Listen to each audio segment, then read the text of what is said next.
Құрметті оқырман, биыл қазақтың ұлы жазушысы, көшпенділер тарихи трилогиясының авторы Ілияс Есенберлиннің туғанына 110 жыл.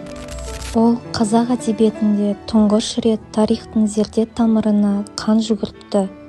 Ол тұншыққан сананы қапастан шығарды. Ұлт рухын тірілтті.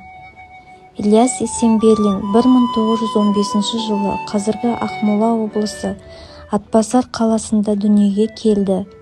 Балалар үйінде тәрбиеленген Ілияс жастайынан әдебиетке құмартып өсті. Менің әдебиетші болуыма әдебиеттің кейбір тақырыбын өзімнің ойымша меңгеруіме себеп болған менің өмірім.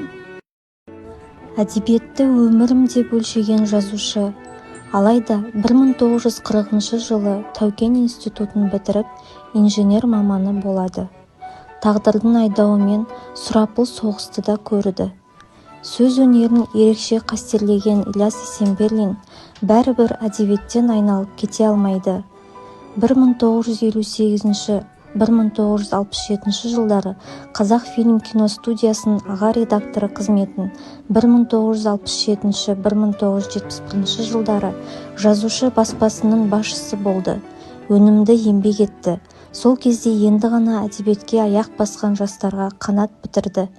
Кейін Қазақстан Жазушылар одағы басқармасының екінші хатшысы қызметіне келгенде әдебиеттегі адалдық пен шындықтың туын тік ұстады.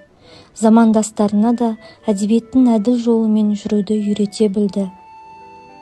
Ілияс Есенберлиннің қай туындысын алсақ та өміршең, бояуы қанық, тарихтың маңызды оқиғаларын қайта жаңғыртып, оларды көркем түрде баяндаудың хас шебері болды.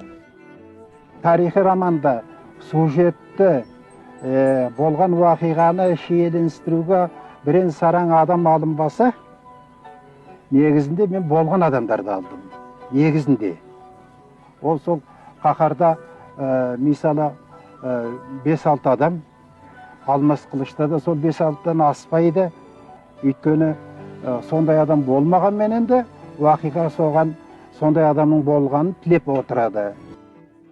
Қазақ елінің ертеңі мен бүгінгісін, тәуелсіздік үшін табанды күресін шебер жаза білген қаламгердің туындылары уақыт өткен сайын өз биігінен аласармасы айқын.